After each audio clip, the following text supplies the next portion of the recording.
오늘은 절대 몰라서는 안 되는 경제상식 완전 기초 버전을 한번 다뤄보려고 합니다. 오늘 저는 방법이 아니라 세상이 돌아가는 원리를 배운다라고 생각을 해주시면 될 것 같습니다. 저는 이걸 이렇게 생각해요. 자본주의라는 게임의 정말 기본적인 룰, 제가 생각했을 때 가장 기본적인 룰이고 이때 꼭 알아야 할 좀 5가지 키워드를 뽑아서 제가 오늘 설명을 좀 해보려고 합니다. 그래서 첫 번째는 수요와 공급인데, 수요와 공급 너무 쉽다 이럴 수가 분명히 있을 것 같은데, 이 영상의 대상은 완전 기초이고, 사실 수요와 공급을 많이는 들어봤어도 정확한 뜻은 모르고 있는 경우가 굉장히 많을 거예요. 수요가 뭐야? 라고 했을 때 대부분 대답이 수요? 수요가 수요지 뭐야? 뭐긴 뭐야? 수요가 수요지 이런 경우가 많은데, 그리고 공급에 대해서도 마찬가지로 공급이 공급이지 뭐긴 뭐야? 이런 경우가 많은데 조금만 더 디테일하게 한번 알아보면 좋을 것 같아요. 자, 일단은 수요와 공급이 이 시장을 좀 움직이는 가장 기본적인 법칙이다 라고 생각을 해주시면 될 것 같고, 보통 가격이 결정되는 가장 큰 요인 중에 하나다 라고 생각을 해주시면 되는데, 수요는 일단은 사려는 마음입니다. 그래서 좀 더 정확하게 말하면 지불 능력 의사가 있고 그 다음에 구매할 의지가 있는 그런 케이스고, 공급 같은 경우는 시장에 나온 물건의 양으로 봐주시면 됩니다. 팔려는 마음을 생각을 해주시면 될 것 같습니다. 팔려는 마음, 그러니까 수요라고 하면 살 마음에 있는 사람, 그 다음에 공급이라고 하는 팔 마음에 있는 사람, 이 두 가지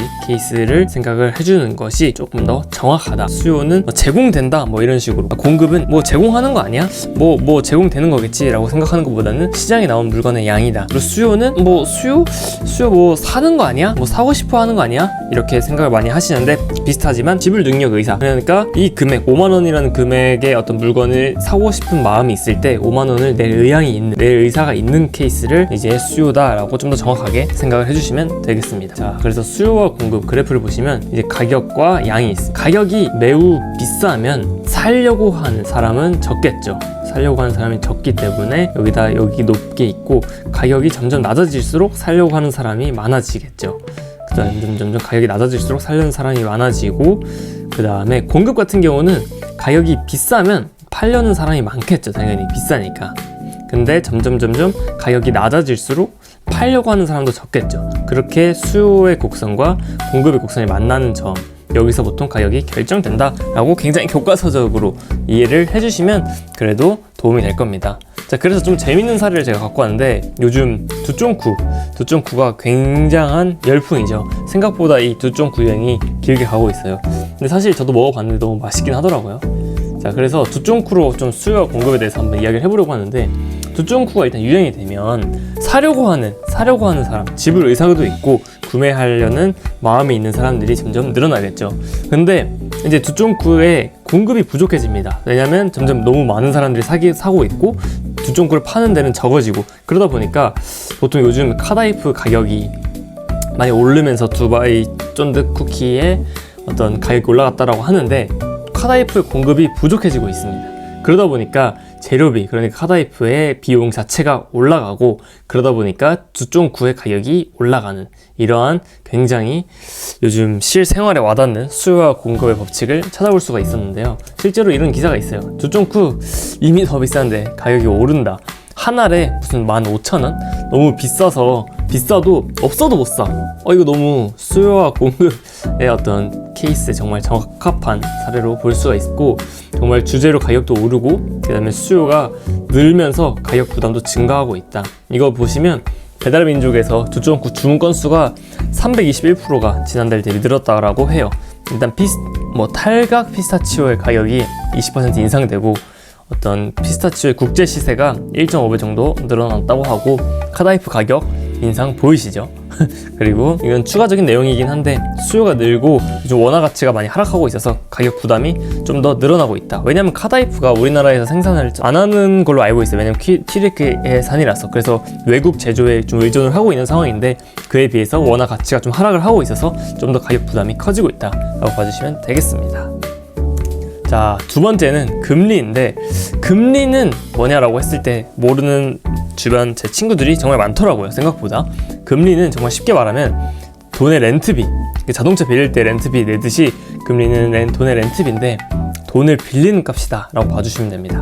일단 돈을 빌리는데 내는 비용이 금리고, 그래서 금리가 낮다라는 거는 돈의 렌트비가 싸다라는 거기 때문에 돈을 빌리기가 좀 더 쉽다라는 거고, 제주도 가서 렌트카 빌리는데 렌트비가 싸면 쌀수록 더 좋은 차를 빌릴 수가 있겠죠. 그러니까 좀 더 많은 돈을 빌릴 수가 있는 거죠. 금리가 낮으면. 근데 금리가 높아지면 돈을 빌리기가 힘들어지겠죠.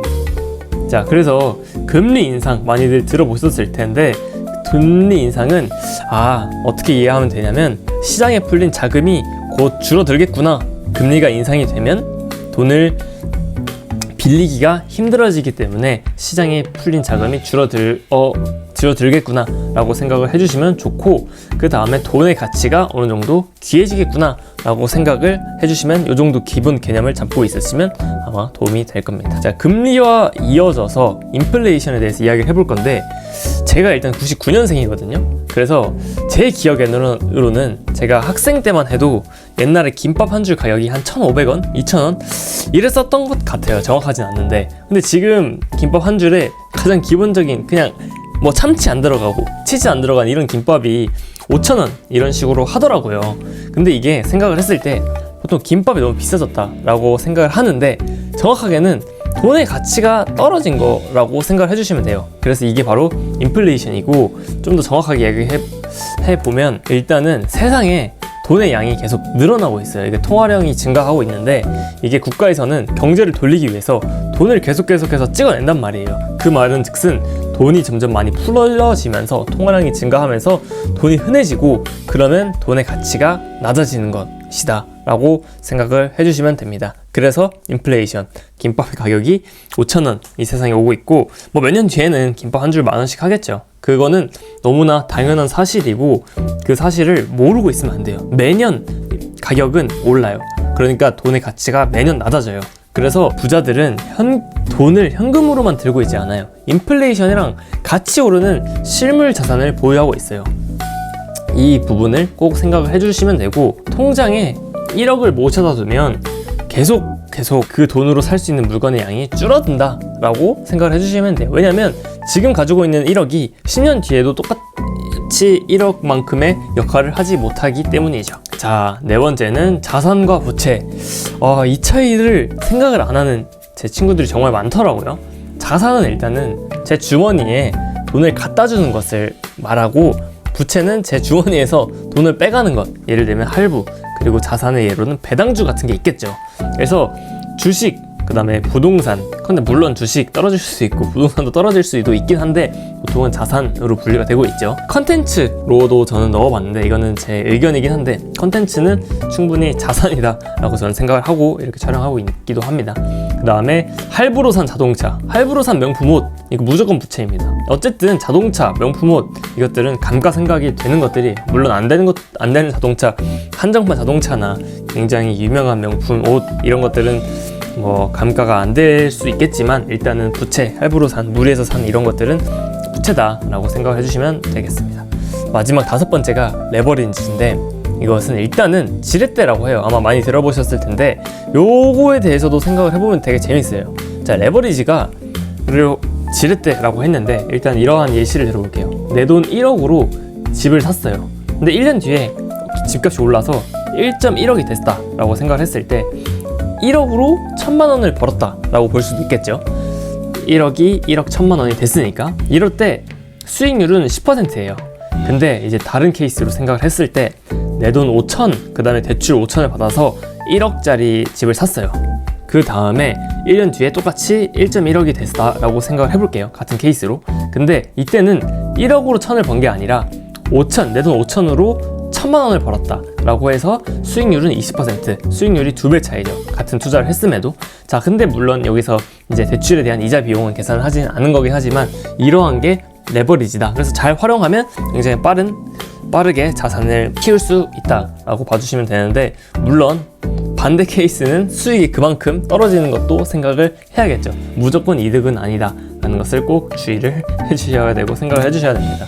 일단 레버리지는 내 몸이 좀 일하는 시간이 한정되어 있다 라는 개념에서 저는 생각을 하고 있는데, 그래서 은행에 돈을 대출한다라거나 아니면 타인의 시간을 레버리지로 활용해서 고용을 한다라던가, 그 다음에 시스템을 활용해서 기술이 레버리지를 활용을 한다라던가, 그리고 전 또 추가적으로 제 개인적인 생각이긴 한데, 콘텐츠도 레버리지의 수단이다 라고 생각을 해요. 제가 이렇게 영상을 촬영을 해놓고 편집을 잘 열심히 해서 유튜브에 올려놓으면 이 영상이 사실은 제가 자고 있는 동안에도 무조건 24시간 돌아가고, 이 영상이 한 명이 보든 10명이 보든 100명이 보든 제가 추가적으로 내는 돈은 없지만 저에 대해서 알릴 수 있는 좋은 기회가 되고 있잖아요. 그래서 컨텐츠도 현재 이 시대에서는 충분히 레버리지 되는 요소다라고 저는 생각을 하고 있습니다. 자, 이렇게 오늘은 제가 생각했을 때 경제에 완전 생초보, 진짜 아무것도 모르는 사람들이 꼭 알아야 할 한 5가지 정도에 대해서 제가 한번 정리를 해서, 되게 쉬운 내용일 수 있지만